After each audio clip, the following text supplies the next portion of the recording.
The only reason why I've got 25 plus years in this business strong without ever getting out, without ever changing my job is because I stayed mentally tough. I've seen people get out and they go paint. They might go into insurance and then they pop back in because you have to stay strong in the game. Okay? If you want to last and have a career, this is what does it for you. Okay? Now that is the number one thing you have to have regardless if you're in sales or not in sales. Even in life, you got to be mentally tough. You got kids at home. Okay? The phone's ringing. Your husband's calling. You know? The beeper's going on. Whatever. You got to be able to compose yourself and stay mentally tough. If you don't, you end up in a situation where you can't handle it. You have what they call human breakdowns. Okay? So that is one of the main techniques you must have in this game. Okay? Here, like I said, stay sharp. When you get in a slump, just get one sale. It don't have to be a big sale. Get your small sale. Get your mini. It will get the ball rolling for you. Like a friend of mine, Reggie Miller, who played for the Pacers. I've seen him go 0 for 17 in the first quarter of a game, right? He never got down. He never worried about it. He didn't worry about the ones he missed. He's worried about the ones he's going to make. He'd come back in the fourth quarter and drop 17, 18 points. And at the end of the game, they would interview him. They said, Reggie, well, you went 0 and 17 in the first quarter. He said, don't worry about that. I worry about the next shot. And that's what you have to do in sales. You got to worry about the next deal, the next customer. If that month ends bad, you let that month go. You shake it off and you go to the next month. Because if you don't, 9 out of people who live in the past, who stay in the past, are done in this business. It doesn't work for them. Their psyche's gone. And when your psyche's gone, you have nothing. Okay? Now, the next step to this business, which is no big deal, everybody knows about this, is called the meet and greet. Now, I just want to change a few things that is not being done in the meet and greet. Okay? It's how you introduce yourself. Okay?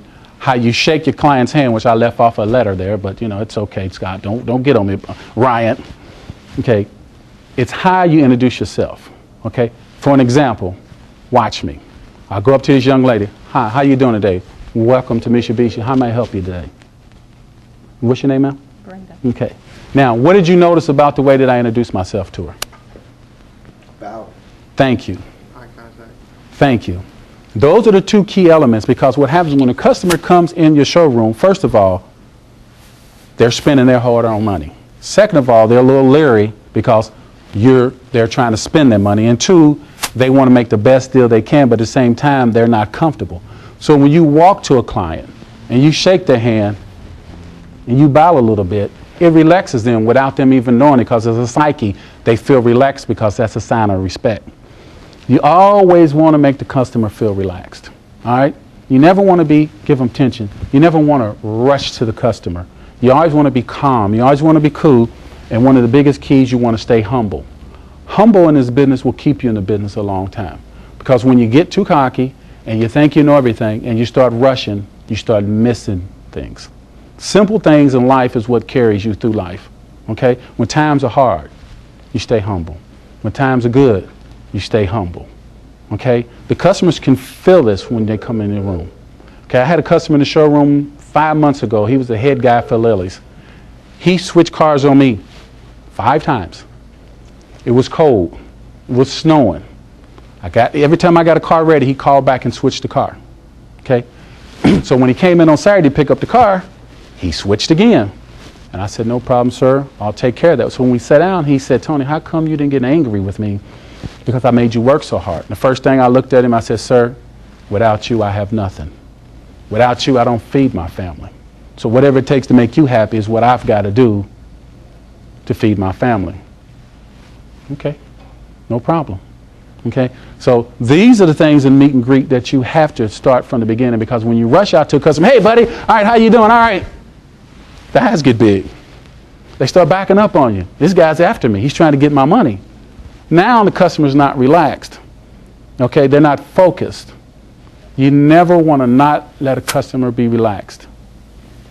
Okay, now once the customer gets relaxed, you want to ask them an open-ended question, like, how may I help you? Okay, that question right there will open them up to talk to you. Once they start talking, you start listening. Some of the biggest problems that salespeople have today, once the customers start talking, they try to all talk the customer. Because once the customer starts talking, you fact find. Because the customer will tell you what their needs and their wants are for you to be able to help them and help you close the deal.